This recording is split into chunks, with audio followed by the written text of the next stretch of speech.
So here we go. I would like to kind of make sure everybody knows what the schedule is, thanks to the few snow days and everything. Your next class is going to be on Tuesday, and on Tuesdays when your test corrections are due. And then you are going to be taking kind of a second half of the quiz, the test that we took before winter break. You're going to be taking that now on Thursday. Your midterm looks like it's going to be on Thursday of next week. Of the week after, I apologize.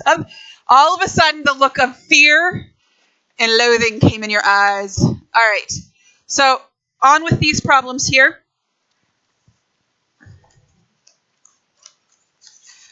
Looking at problem number 1. Oh, if they could only be all that straightforward, right? But please tell me if you have questions on this. Because if you understand this piece right here, past this it just becomes more complicated solving. It's not the trig, it's the solving. So please let me know if you've got questions on our trig here. We're okay? Now we just move it up a little bit in difficulties for solving an equation. This equation is a little bit more complicated because it had a squared in it. If you would rather think about this as the quantity of cosine squared, you can do that. The big thing that you have to understand is this right here. Whenever you start with a square and you take a square root to solve, you must always put that plus or minus. And I know that this threw a lot of people off, but just remember, we rationalize these, and root 2 over 2 is not something that should frighten you when it comes to the unit circle. That's actually my favorite one, because I know those are the pi over 4s. And so that means my answer, because it's positive or negative, is going to be in each quadrant. So listing out these guys, and when we do our all real numbers, you could write them each out as plus 2 pi k. You would not get full credit on that. What you need to see here is to move from pi over 4 to 3 pi over 4. I'm adding 2 pi over 4. If I add 2 pi over 4. If I add 2 pi over 4 and another 2 pi over 4, I'm going to keep going around through all of them. And 2 pi over 4 is pi over 2, or 1/2 pi.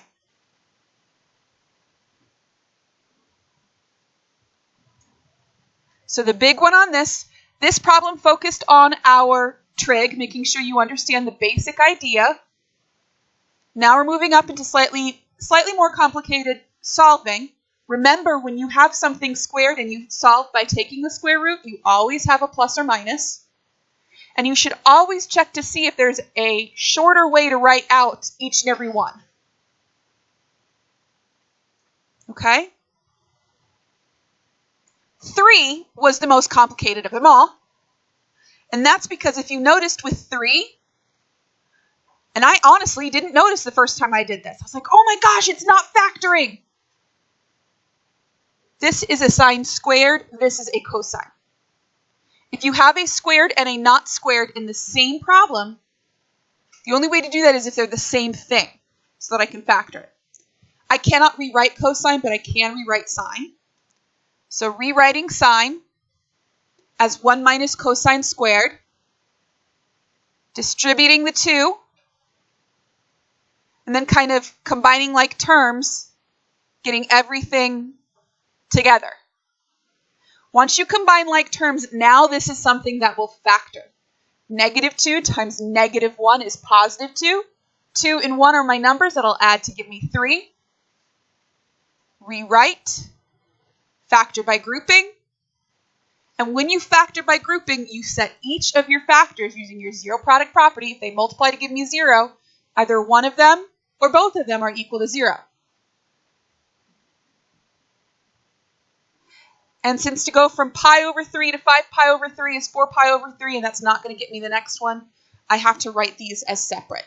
And you don't need to write 0 plus 2 pi k. If you want to put the 0 plus 2 pi k, that's all right. But what's 0 plus anything? It's just whatever it was. Anything plus 0 is just itself, so you really don't need the 0 there. Yes, ma'am? Does it matter what order we put them in? Nope. And typically what you'll see me do is I don't necessarily go from smallest to largest. I'll put the answers I got from this one and then the answers I got from that one. No big deal. Yes?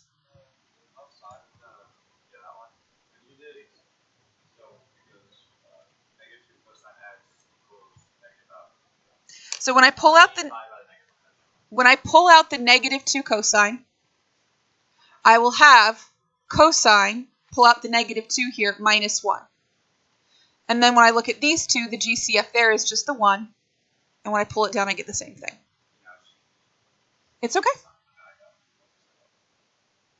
You gotta love it how that happens. No. There you go. A smart person says it out loud because sometimes that helps. Which is really weird. If you ever saw me doing my homework, I literally talk myself through my homework. So, it's okay. We're all a little weird. Embrace it. Okay. Anybody else for those 3 problems? Yes, ma'am.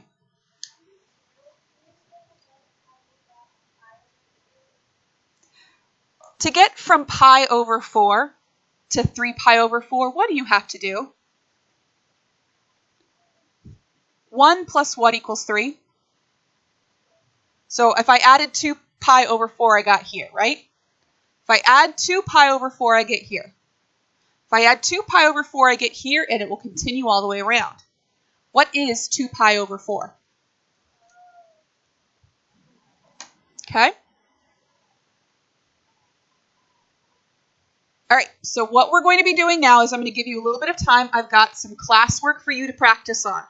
We are going to be moving on with this today, but I'm not changing anything on you. Basically, what we're going to do after you get some classwork in, we're going to start using calculators. Gasp and awe. I know. It's amazing. All right, so give me 1 second.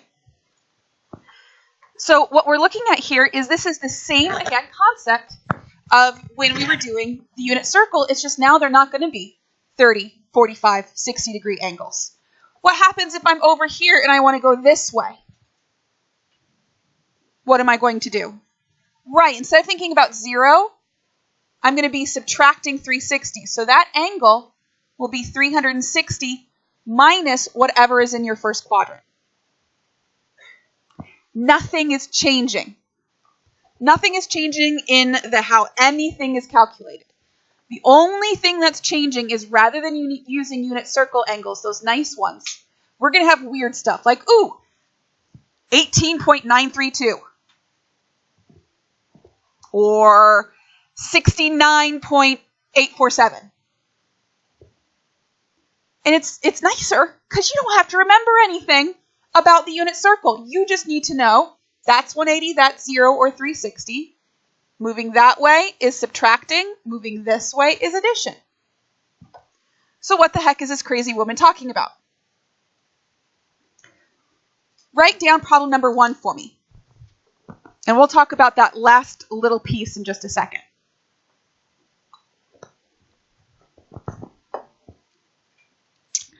So where on your unit circle is the cosine of x 3/4?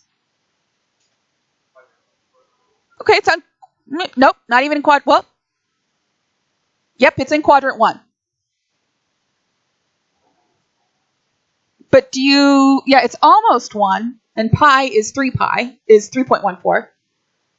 But you don't have that angle memorized? No! You've never seen it before. Which is why we are using this. Okay. What does this say here? 360 degrees. What is this in? Guess which mode you're supposed to be in? Degrees. How do I know I'm in degree mode? If you're using these calculators, it literally says it there. If you're using a different or slightly older calculator, you might want to check under mode that you have degree highlighted. But typically for most calculators, it will actually state across the top whether it's in degree. Does yours state degree across the top? No. But if you hit mode, it will. So I can't use unit circle to solve this. This is actually a, yes, I can use my calculator moment. It makes life a lot easier. This is saying find the angle whose cosine is 3/4. Also written as x is the inverse cosine of 3/4. Hey, remember doing inverse? Watch how easy this is. Do I have a button that does that on my calculator? How do I get that? Second cosine, 3/4. Boom, there's my answer. In this class, round everything to how many points? To 3 decimal points. We're getting you ready for calculus. So this would be 41.410 degrees. Now, this angle that you just solved for, that is your first quadrant angle. That's this. In which quadrant is the cosine positive? Cosine is positive where? In 1 and 4. Okay, maybe not exactly there, whatever, but you get the idea. All you care about is the quadrants. So in quadrant 1, the angle is that 41.410. How will I get that angle in quadrant 4? And watch how nice this is. 360 minus arrow up, grab it.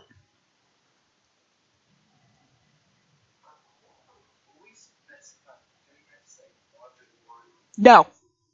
Nope. You're just going to say right what I'm writing. So I'm going to have this, and then I'm going to have 318.590 degrees. Done.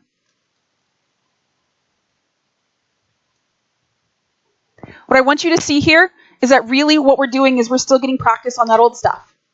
It's not changing. It's still the same. It's just that instead of using a unit circle angle, I use my calculator to find the angle.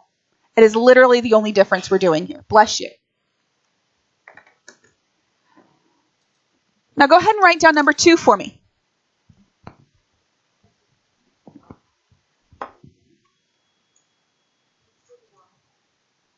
I'm sorry?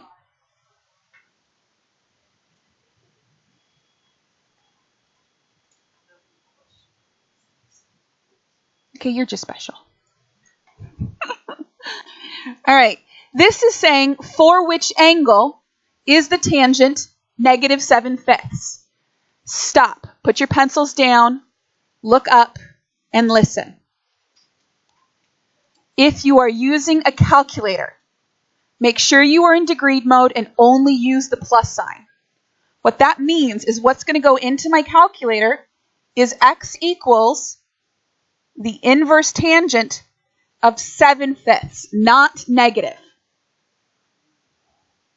Okay? What that's going to do is that's going to force my angle to be in this quadrant right here.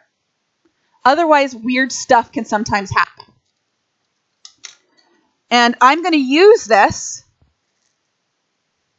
to figure out what that angle right there is. So in my calculator, I'm going to do second tangent 7/5. And the number that I get for that angle is 54.462. Good.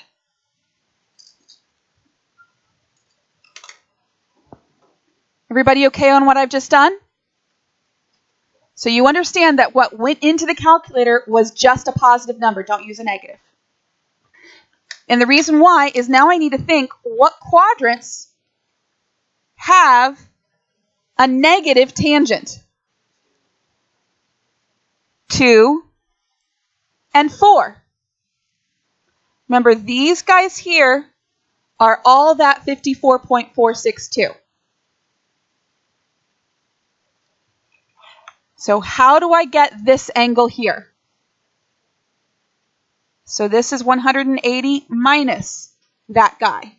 So I'm going to do 180 minus, reach up and grab it.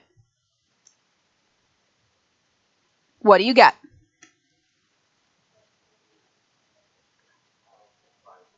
538. Beautiful. Make sure you put your degree signs. How am I going to get this angle here? 360 minus that. Reach up and grab it. And you should get 305.538.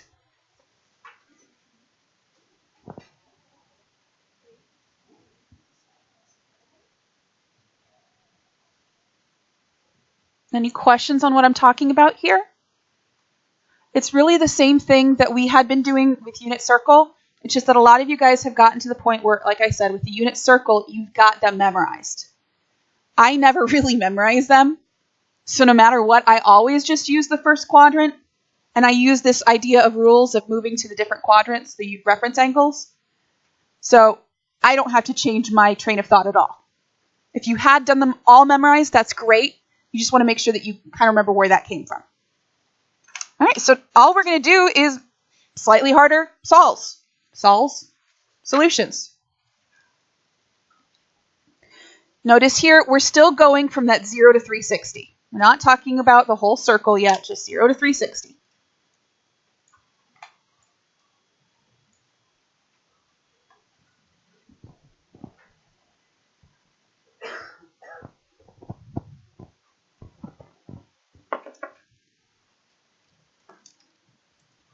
And just like before, the main focus here is, can you solve an equation?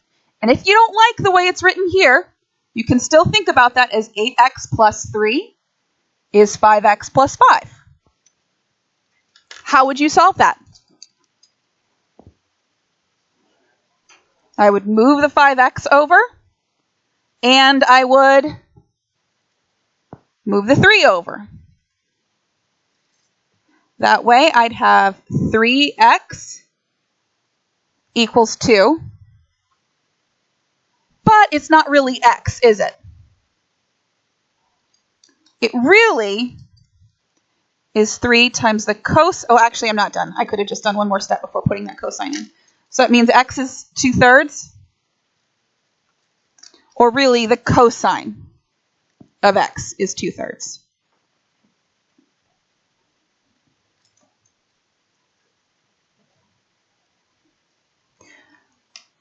So I'm going to use my calculator to find what that first quadrant angle would be.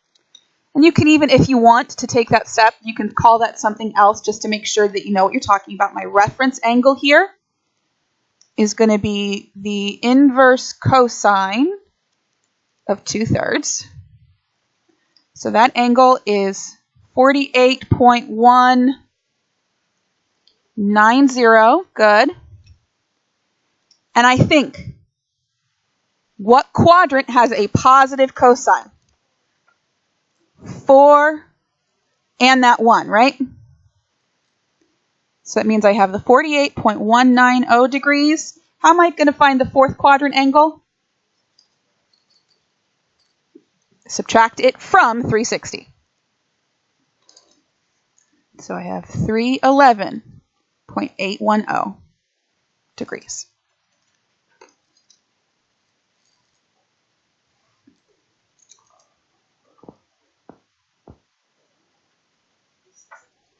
It's not too bad. The algebra will get a little bit more tricky, but not like massive leaps more tricky. It's just exactly what we were doing before. All right, I want you guys to do 4, 5, and 6. Please and thank you. Yay, the screen didn't freeze. All right. Scoot you out a little bit more. I see some confuzzled faces.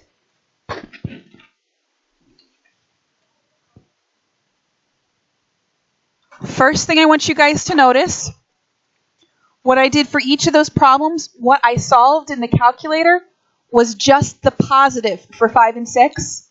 I put in the inverse sign, this here is saying that my angle is the inverse sine of positive 1/3. This was the inverse tangent of positive 3. Only use the positives.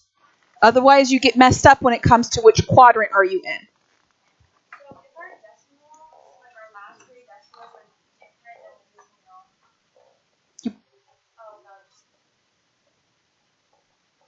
Like, they really shouldn't be different. You guys okay with that?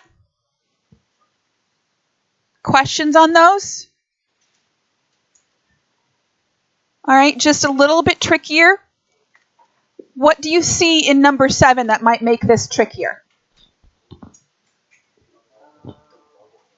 The double angle. You guys okay with that? With what you see that that's the only thing that's changed.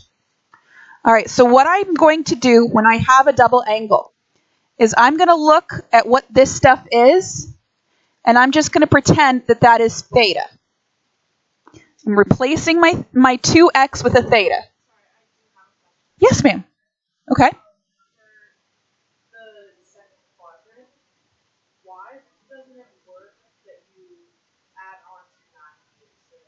Because your reference angles always come off. That's why we call them the bow tie angles, because they're always that one. Okay, now that's a very good question. So I'm just going to think about this as instead of 2x, I'm going to think about it as theta. And I'm just going to go about solving it the way I would have solved it before. So I'm going to subtract 5. I'm going to subtract 4 cosine, so it's going to be 5 cosine. And that'll let me have that the cosine of theta is 1/5. You guys okay with what I've done there? So that means to find theta, I'm going to do the, not inverse tangent, Augsburger, inverse cosine of 1/5. Lord, I'm just hitting wrong buttons here. And I come up with 78.463.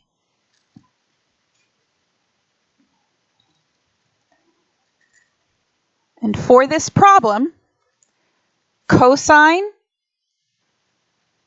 okay, so first off, this angle is this guy right here. What quadrants is the cosine equal to? What side is cosine positive?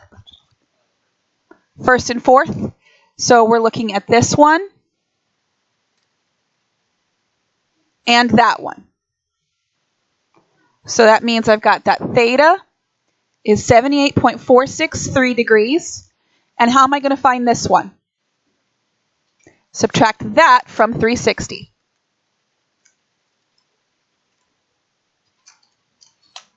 So I get 281.537.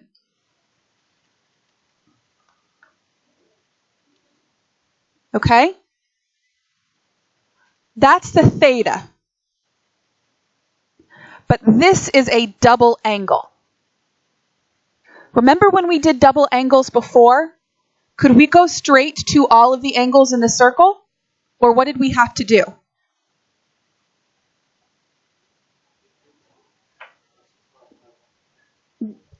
But we didn't say, like for this, I've got 2x equals 78.463.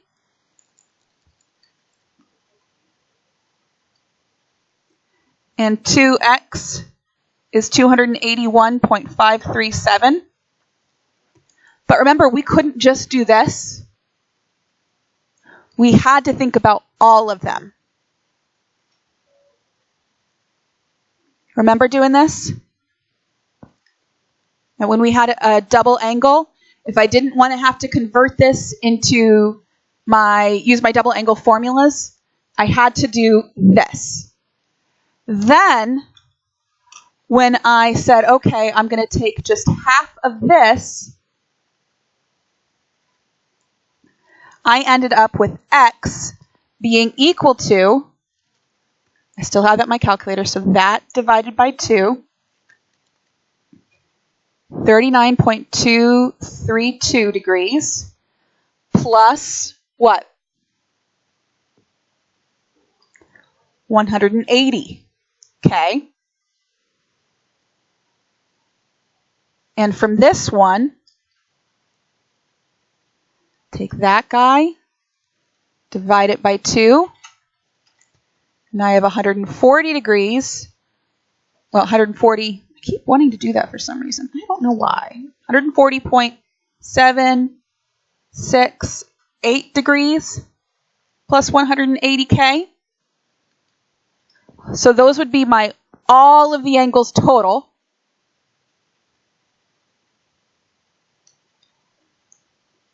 Do you guys understand where those numbers came from? The reason why is we know that it's equal to 2x. And so yes, I would want to cut this down and it would be here. I want to cut this in half and it would probably be like over here someplace. But if I were to go all the way around the circle to here and cut that in half, that would now be someplace here. And this next one would be someplace over here. So if I have 0 for k, you get those that we started with, 39.232, 140.768. But then if k is 1, I'm going to basically be adding 180 to each of those. So that plus 180 and that plus 180 gives me the next two angles. So I have 219.232 and 302.768. If you want a shortcut, you just need to remember that we have a double angle. Think about it this way, double angle, double answers. So I find the first answers and then we'll add 180. Yes, because half of 360 is always 180.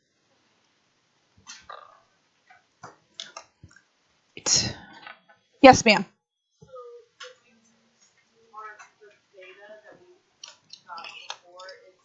It's those guys. Yep. So I'm going to give you your homework. Your homework is a worksheet. Please, Lord, please do these on a separate sheet of paper. Okay? Some of your homework are going to have the all real answer problems on there also. Just remember that instead of plus 2 pi k, what are we doing? In degrees, what is that? 360k.